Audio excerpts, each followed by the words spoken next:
तो स्वागत है हमारे YouTube चैनल में। आज के इस वीडियो में मैं आप लोगों को हिस्ट्री हम लोग पढ़ रहे थे, इतिहास। तो इतिहास में हम लोग पढ़ रहे थे वैदिक काल के बारे में। आज का जो टॉपिक है हमारा वो है वैदिक काल के समय घड़ा मनका जो होता था वो कितने प्रकार का होता था। तो चलिए स्टार्ट करते हैं।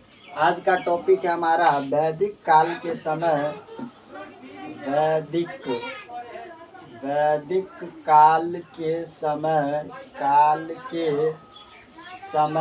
वैदिक काल के समय घड़ा मनका या मृदभांड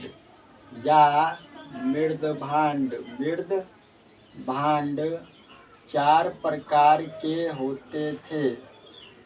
चार प्रकार के, यहाँ पर क्या होगा, प्रकार के होते थे। चार प्रकार के होते थे वैदिक काल के समय में। अब इसको समझिए। वैदिक काल के समय में क्या होता था कि घड़ा, मनका और मृदभांड जो है वो चार प्रकार का होता था। कौन कौन? एक होता था धूसर मृदभांड, काला मृदभांड, लाल मृदभांड और मिश्रित मृदभांड। कौन कौन होता था? पहला है आपको धूसर मृदभांड।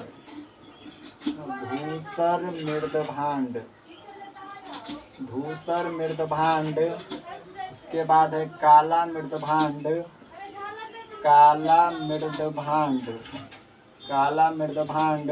तीसरा है लाल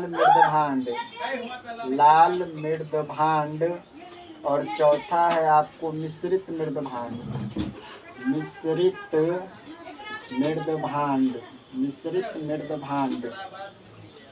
अब इसको समझिए।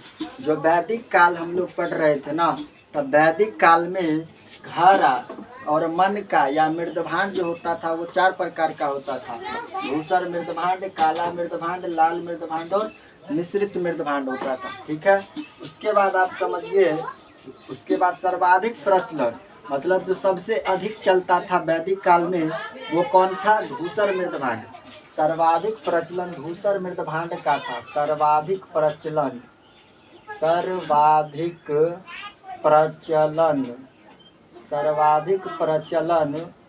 किसका था? धूसर मृदभांड का।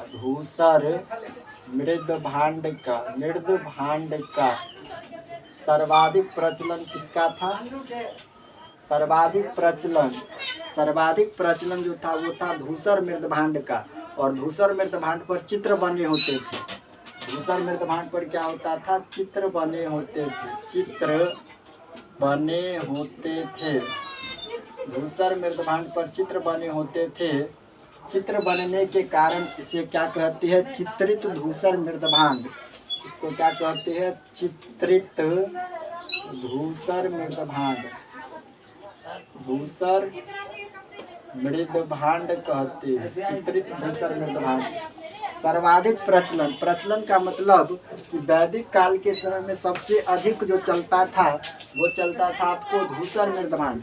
और धूसर मृदभांड पर क्या होता था कि चित्र बना होता था। और चित्र बनने के कारण ही इसे क्या कहते हैं? चित्रित धूसर मृदभांड कहते हैं। क्या कहते हैं? चित्रित धूसर मृदभांड कहते हैं। ठीक है। इसके बाद समझिए, मिश्रित मृदभांड जो होता था वो काला और लाल के मिश्रण से बनता था। मिश्रित मृदभांड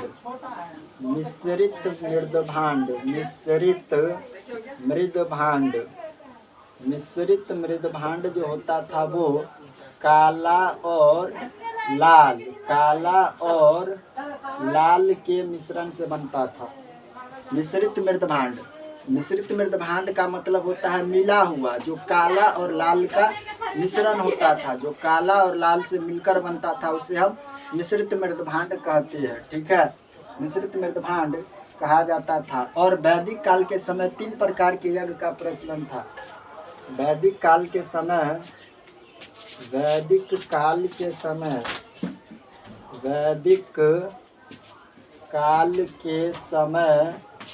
तीन प्रकार के यज्ञ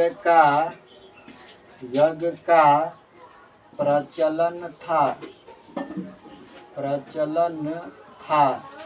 वैदिक काल के समय में 3 प्रकार का यज्ञ होता था। कौन कौन? अश्वमेध यज्ञ और राज्याभिषेक यज्ञ और राजसूय यज्ञ होता था।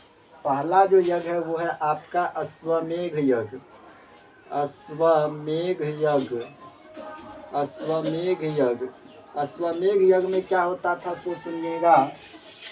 इसमें घोड़ा का रेस लगाया जाता था। इसमें घोड़ा को यज्ञ करके छोड़ दिया जाता था। इसमें घोड़ा को यज्ञ करके छोड़ दिया जाता था। और जहाँ तक घोड़ा जाता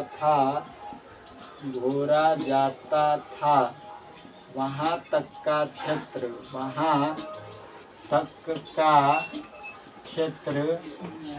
राजा ले लेता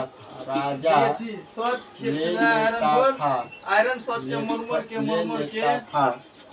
और जहाँ तक का क्षेत्र कौन ले लेता था? राजा ले लेता था। अगर कोई व्यक्ति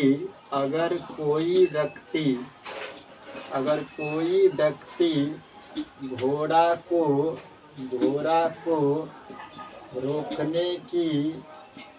रोकने की कोशिश करता था तो राजा उससे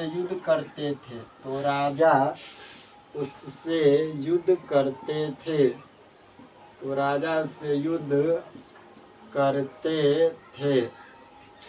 अब समझिए अश्वमेध यज्ञ। वैदिक काल के समय में 3 प्रकार का यज्ञ होता था। अश्वमेध यज्ञ, पहला यज्ञ का नाम है अश्वमेध यज्ञ। अब अश्वमेध यज्ञ में क्या होता था? अश्वमेध यज्ञ में घोड़ा को यज्ञ करके छोड़ दिया जाता था और जितनी दूरी तक घोड़ा जाता था ना, वहाँ तक का पूरा क्षेत्र कौन ले लेता था? राजा ले लेता था। अगर उस घोड़ा को बीच में अगर कोई व्यक्ति रोकने की कोशिश करता था तो राजा क्या करता था? उससे जा कर के युद्ध करता था। ठीक है, यही कहलाता है आपको अश्वमेध यज्ञ। उसके बाद दूसरा यज्ञ है वाजपेय यज्ञ। दूसरा यज्ञ क्या है? वाजपेय यज्ञ। और तीसरा यज्ञ है राजसूय यज्ञ। दूसरा यज्ञ का नाम है आपको वाजपेय यज्ञ। वाजपेय यज्ञ में क्या होता था अब उसको समझना है। दूसरा यज्ञ का नाम है आपको वाजपेय यज्ञ। वाजपेय यज्ञ। दूसरा यज्ञ का नाम क्या है? वाजपेय यज्ञ। वाजपेय यज्ञ। दूसरा युद्ध का नाम है वाजपेय यज्ञ। वाजपेय यज्ञ में क्या होता था? यह राजा के शक्ति प्रदर्शन के लिए होता था। यह राजा के शक्ति प्रदर्शन के लिए होता था। इसमें रथों की रेस लगाई जाती थी। रथों की रेस लगाई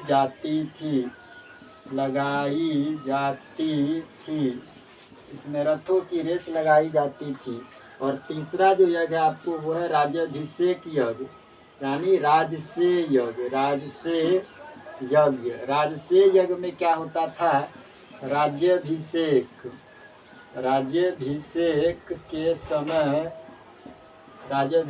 के समय इस यज्ञ को किया जाता था।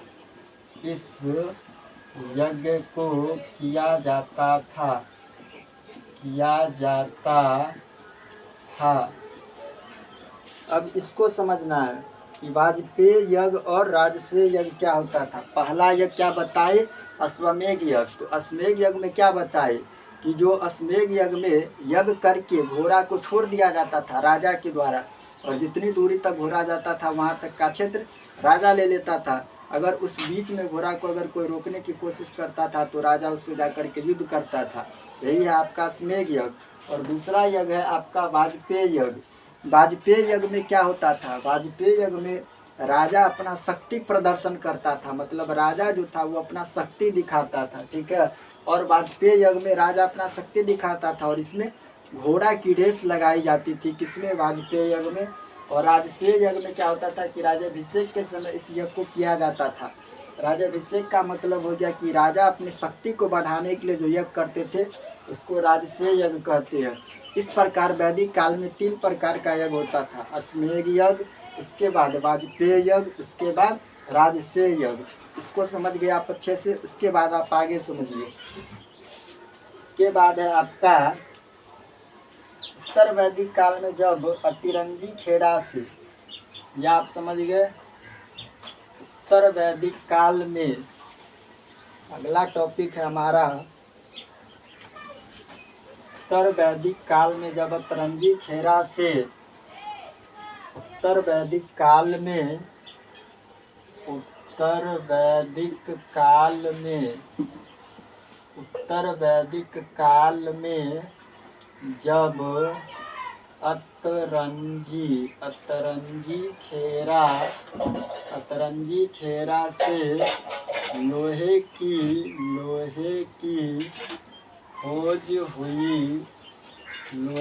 खोज हुई तो जब उत्तर वैदिक काल से अतरंजी खेरा से लोहे की खोज हुई तो उत्तर वैदिक काल की जो अर्थव्यवस्था था, तो उत्तर वैदिक काल की अर्थव्यवस्था, तो उत्तर वैदिक काल की अर्थव्यवस्था जो था, तो उत्तर वैदिक काल की अर्थव्यवस्था पशुपालन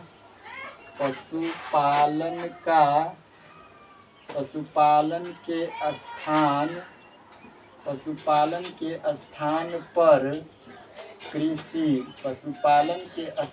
पर कृषि पर आधारित हो गई। कृषि पर आधारित हो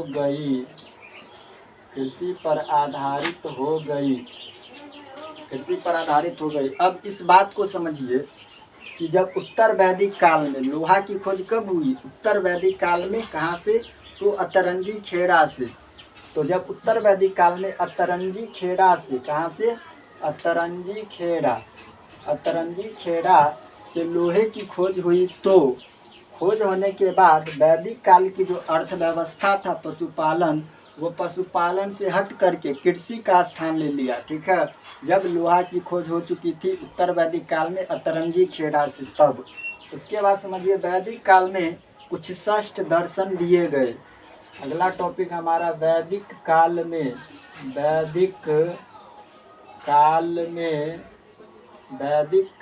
षष्ठ दर्शन दिए गए। वैदिक काल में कुछ षष्ठ दर्शन दिए गए। कौन कौन दर्शन दिए गए, अब उसको समझना है। पहला है हमारा सांख्य दर्शन। सांख्य दर्शन किसने दिया था? तो कपिल ने। सांख्य दर्शन किसने दिया? कपिल ने। दूसरा है व्याय दर्शन किसने दिया था? तो गौतम ने। व्याय दर्शन दिया है गौतम ने। तीसरा है हमारा योग दर्शन किसने दिया है? तो पतंजलि ने। योग दर्शन किसने दिया है? पतंजलि ने। चौथा है हमारा वैशेषिक दर्शन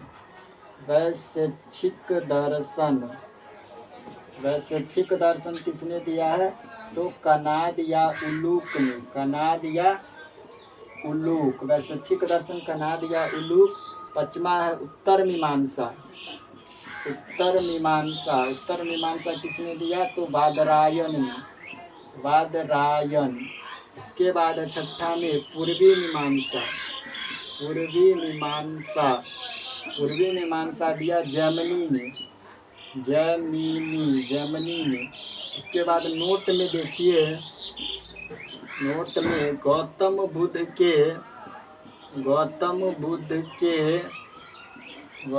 के अधिकतर उपदेश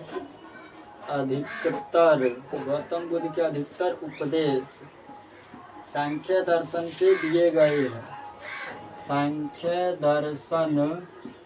गौतम बुद्ध के अधिकतम उपदेश सांख्य दर्शन से लिए गए हैं, लिए गए हैं, लिए गए हैं। अब इसको समझना है मेन आपको। तो वैदिक काल में 6 दर्शन दिए गए, वैदिक काल में कुछ 6 दर्शन दिए गए, जिनमें से हम कुछ को यहाँ पर लिख चुके हैं। तो आप इसको समझिए। पहला है आपका सांख्य दर्शन। तो सांख्य दर्शन किसने दिया था? कपिल ने। दूसरा है व्याय दर्शन। तो व्याय दर्शन किसने दिया? गौतम ने। तीसरा है योग दर्शन। तो योग दर्शन किसने दिया? पतंजलि ने। वैशेक्षिक दर्शन किसने दिया? कनादिया उलूक ने। वैशेक्षिक दर्शन कनादिया उलूक। उत्तर मीमांसा का किसने दिया? बादरायण ने। उत्तर मीमांसा बादरायण और पूर्वी मीमांसा को जैमिनी ने दिया। ठीक है। और गौतम बुद्ध के जो अधिकतर उपदेश लिए गए हैं वो कहाँ से लिए गए हैं? तो सांख्य दर्शन से लिए गए। कहाँ से? सांख्य दर्शन से लिए गए गौतम बुद्ध के अधिकतर उपदेश। पूछ सकता है ये क्वेश्चन। ठीक है। इसके बाद जो हमारा अगला टॉपिक है वो है आपका सबसे इम्पोर्टेंट टॉपिक, सिंधु सभ्यता तथा वैदिक सभ्यता में अंतर क्या है। अभी तक हमने सिंधु सभ्यता और वैदिक सभ्यता के बारे में पढ़ा। अब इस दोनों में अंतर क्या है उसको समझना है, तो समझिए उसको भी। अगला टॉपिक हमारा सिंधु सभ्यता और वैदिक सभ्यता में अंतर। सिंधु सभ्यता और वैदिक सभ्यता में अंतर क्या है। अगला टॉपिक है हमारा सिंधु सभ्यता। अगला टॉपिक क्या है हमारा? सिंधु सभ्यता। सिंधु सभ्यता तथा वैदिक सभ्यता में अंतर। वैदिक सभ्यता में अंतर। सिंधु सभ्यता और वैदिक सभ्यता में क्या अंतर है इसको समझना है। तो सिंधु सभ्यता और वैदिक सभ्यता में अंतर क्या है? तो इधर लिखते हैं सिंधु सभ्यता। सिंधु सभ्यता या हड़प्पा की सभ्यता, हड़प्पा सभ्यता। सिंधु सभ्यता को और क्या कहा जाता था? हड़प्पा सभ्यता। और इधर लिखते हैं वैदिक सभ्यता। वैदिक सभ्यता, वैदिक सभ्यता। तो सिंधु सभ्यता जो था वो कैसी सभ्यता था? तो सिंधु सभ्यता था नगरीय। सिंधु सभ्यता कैसी सभ्यता थी? तो नगरीय, नगरीय सभ्यता। और वैदिक सभ्यता कैसी थी? वैदिक सभ्यता आपको ग्रामीण सभ्यता थी। कैसी थी? तो ग्रामीण। उसके बाद समझिए सिंधु सभ्यता में समाज कैसा था? सिंधु सभ्यता का समाज मातृसत्तात्मक था, क्योंकि सिंधु सभ्यता में देवी देवता की पूजा होती थी। तो सिंधु सभ्यता का समाज कैसा था? मातृसत्तात्मक, मातृसत्तात्मक। और वैदिक सभ्यता का समाज कैसा था? पितृसत्तात्मक। वैदिक सभ्यता का जो समाज था वो था पितृसत्तात्मक, पितृसत्तात्मक था। उसके बाद समझिए वैदिक सभ्यता में प्रमुख पशु बैल था। सिंधु सभ्यता में, सिंधु सभ्यता में प्रमुख पशु बैल था। सिंधु सभ्यता में प्रमुख पशु क्या था इसमें? बैल। प्रमुख पशु इसमें था बैल। और वैदिक सभ्यता में जो प्रमुख पशु था, प्रमुख पशु वो था आपको गाय। वैदिक सभ्यता में प्रमुख पशु क्या था? गाय था। इसके बाद समझिए सिंधु सभ्यता में नियोजन प्रणाली थी। सिंधु सभ्यता में नियोजन प्रणाली थी, जबकि वैदिक सभ्यता में सामाजिक नियोजन, सामाजिक नियोजन था। सिंधु वैदिक सभ्यता में कैसा था? सामाजिक नियोजन था। उसके बाद समझिए पश्चिमा में सिंधु सभ्यता के लोग जो थे वो युद्ध और तलवार से परिचित नहीं थे। सिंधु सभ्यता के लोग युद्ध से परिचित नहीं थे, युद्ध से परिचित नहीं थे। सिंधु सभ्यता के लोग युद्ध से परिचित नहीं थे, लेकिन वैदिक सभ्यता में गाय के लिए युद्ध होती थी, गाय के लिए युद्ध होती थी। वैदिक सभ्यता में गाय के लिए युद्ध होती थी ना, राजा सब गाय के लिए युद्ध करते थे। उसके बाद समझिए छठा में है आपको कांसे की खोज। सिंधु सभ्यता में कांसे की खोज हो चुकी थी। तो सिंधु सभ्यता में कांसे की खोज हुई, सिंधु सभ्यता में कांसे की खोज हुई, जबकि वैदिक सभ्यता में किसकी खोज हुई थी, लोहा की खोज हुई थी अतरंगी खेड़ा से। वैदिक सभ्यता में लोहे की खोज हुई थी, लोहे की खोज हुई थी कहाँ से, तो अतरंगी खेड़ा से, अतरंगी खेड़ा से। ठीक है, उसके बाद समझिए 7वां में आपका सिंधु सभ्यता के लोग जो थे वो कृषि और व्यापार पर निर्भर थे, जबकि वैदिक सभ्यता के लोग कृषि और पशुपालन पर निर्भर थे। किस पर, कृषि और पशुपालन पर निर्भर थे, पशुपालन पर निर्भर थे। इसके बाद है आपका 8वां में शिव तथा मातृ देवी की पूजा होती थी, मातृ देवी की पूजा होती थी कहाँ, सिंधु सभ्यता में, सिंधु सभ्यता में। जबकि वैदिक सभ्यता में इंद्र महत्वपूर्ण देवता थे, इंद्र महत्वपूर्ण देवता थे, इंद्र महत्वपूर्ण देवता थे वैदिक सभ्यता में। ये था आपका कुछ सिंधु सभ्यता और वैदिक सभ्यता में अंतर, इसको आप अच्छे से समझिए। सिंधु सभ्यता और वैदिक सभ्यता में क्या क्या अंतर था। तो सिंधु सभ्यता को हड़प्पा की सभ्यता भी कहते हैं। इधर है वैदिक सभ्यता। सिंधु सभ्यता कैसी थी, नगरीय थी, और वैदिक सभ्यता कैसी थी, तो ग्रामीण थी। सिंधु सभ्यता के लोग मातृसत्तात्मक थे। मातृ का मतलब हो गया कि मूर्ति का पूजा करते थे, देवी देवता का पूजा करते थे सिंधु सभ्यता के लोग। और वैदिक सभ्यता के लोग क्या था, पितृसत्तात्मक थे। ठीक है, और सिंधु सभ्यता में प्रमुख पशु क्या था, बैल था। सिंधु सभ्यता का प्रमुख पशु बैल था, जबकि वैदिक सभ्यता में प्रमुख पशु क्या था, गाय था। सिंधु सभ्यता में नियोजन की प्रणाली चलता था, जबकि वैदिक सभ्यता में सामाजिक नियोजन चलता था। सिंधु सभ्यता के लोग जो थे वो युद्ध से परिचित नहीं थे, क्योंकि सिंधु सभ्यता में लोहा की खोज हुई ही नहीं थी, जिसके कारण औजार नहीं बन पाया था। इसीलिए सिंधु सभ्यता के लोग युद्ध से परिचित नहीं हुए थे। ठीक है, लेकिन वैदिक सभ्यता में गाय के लिए युद्ध होती थी। वैदिक सभ्यता में जो राजा सब होते थे वो गविष्टि कार्यक्रम करते थे, यानी गाय के लिए युद्ध होता था वैदिक सभ्यता में।